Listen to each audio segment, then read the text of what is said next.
اعوذ باللہ من الشیطان الرجیم بسم اللہ الرحمن الرحیم. لسنرز اینڈ ویورز السلام علیکم ورحمۃ اللہ.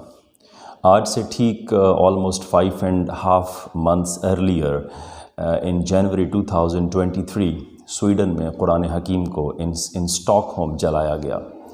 ایک مرتبہ پھر عید الاضحیٰ کے موقع پہ وہی کام دوبارہ دہرایا گیا. قرآن حکیم کو مسجد کے باہر عید کے دن جلا کر دنیا کے مسلمانوں کو یہ پیغام دیا گیا کہ آپ کا قرآن، آپ کی کتاب، آپ کی مقدس کتاب کلام اللہ محفوظ نہیں ہے، ہم جب چاہیں اس کو جلاتے رہیں. اور اس دفعہ اس بدبخت نے قرآن حکیم کے نسخہ کو جلایا ہی نہیں بلکہ اوپر پھینک کے ہوا میں فٹ بال کی طرح اپنے پیروں سے الیاذ باللہ اس کو کک کیا اور دور پھینکا. اور پھر جو پورک ہے، سور کا گوشت، وہ کاٹ کے اس کے ٹکڑے اس کے پاس موجود تھے، اس نے قرآن حکیم کے اوپر ڈالے. وہ جانتے ہیں کہ اس قرآن حکیم کے اندر اسی سور کو سب سے ناپاک اور غلیظ اور نجس کہا گیا ہے. مسلمانوں کو تنگ کرنے کے لیے، مسلمانوں کو ہارٹ کرنے کے لیے، مسلمانوں کو چڑھانے کے لیے یہ ساری چیزیں کی جا رہی ہیں. یہ کوئی انڈیویجول ایکٹ نہیں ہے، یہ ایک مائنڈ سیٹ ہے جو بار بار کسی نہ کسی شکل میں ہمارے سامنے آتا ہے. کبھی یہ قرآن حکیم کو جلاتے ہیں، کبھی یہ قرآن حکیم کے اوپر پورک ڈالتے ہیں، کبھی یہ نبی اکرم صلی اللہ علیہ وآلہ وسلم کے خاکے بناتے ہیں اور مسلمانوں کے جذبات کو ٹھیس پہنچاتے ہیں.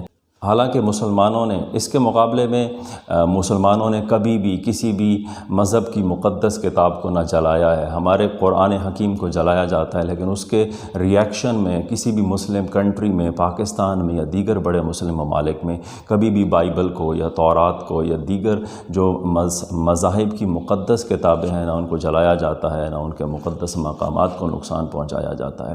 پوری دنیا میں انٹرفیتھ ہارمنی کی بات ہوتی ہے، انٹرفیتھ ڈائلاگ کی بات کی جاتی ہے، inter religious harmony and tranquillity کی بات ہو رہی ہے.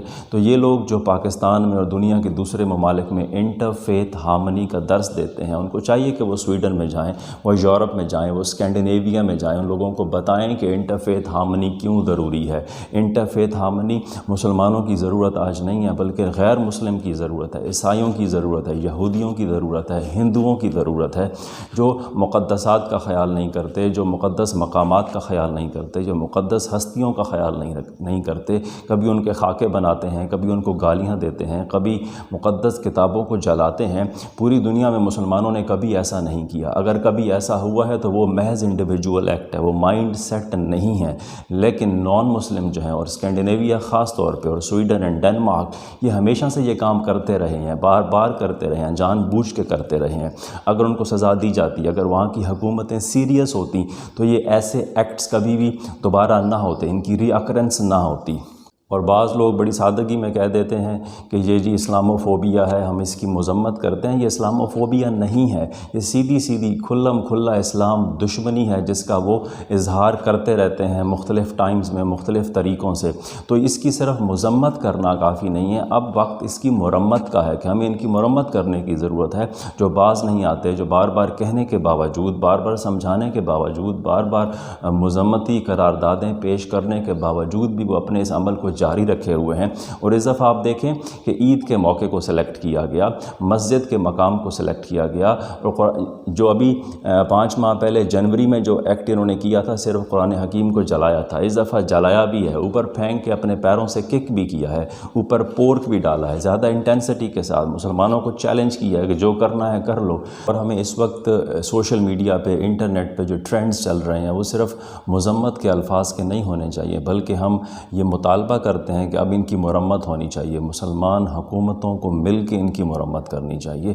اور یہ بات بھی ذہن میں رکھیں کہ اس طرح کے ایکٹس کے بعد اگر کوئی مسلمان نوجوان جذباتی ہو کے ایسے لوگوں کو نقصان پہنچاتا ہے تو پھر پوری دنیا مل کے کہتی ہے کہ مسلمان انتہا پسند ہیں، مسلمان شدت پسند ہیں، مسلمان دہشت گرد ہیں. اور ہم اس لیبل کو انفارچونیٹلی اپنے لیے ایکسیپٹ کر لیتے ہیں. تو اب ٹائم ہے کہ ہم یہ ٹرینڈ چلائیں کہ نہیں، مسلمان دہشت گرد نہیں ہیں، مسلمان انتہا پسند نہیں ہیں. مسلمانوں میں دوسرے مذاہب کا ادب اور احترام موجود ہے. ان فیکٹ جو دوسرے لوگ ہیں، جو نان مسلمز ہیں، پرٹیکولرلی اسکینڈینیوین کرسچنز، جو اصل میں انتہا پسند ہیں، جو شدت پسند ہیں، اور یہ دہشت گردی ہے۔ قرآن حکیم کو، مقدس کتاب کو جلانا، اس کی بے حرمتی کرنا، اس کو پیروں کے نیچے روندنا، یہ بہت بڑی دہشت گردی ہے، یہ سب سے بڑی دہشت گردی ہے۔ اس کے نتیجے میں اگر کوئی ری ایکشن سامنے آتا ہے تو اس کو تو دہشت گردی کہہ دیا جائے گا، لیکن اس عمل کو دہشت گردی نہیں کہا جاتا۔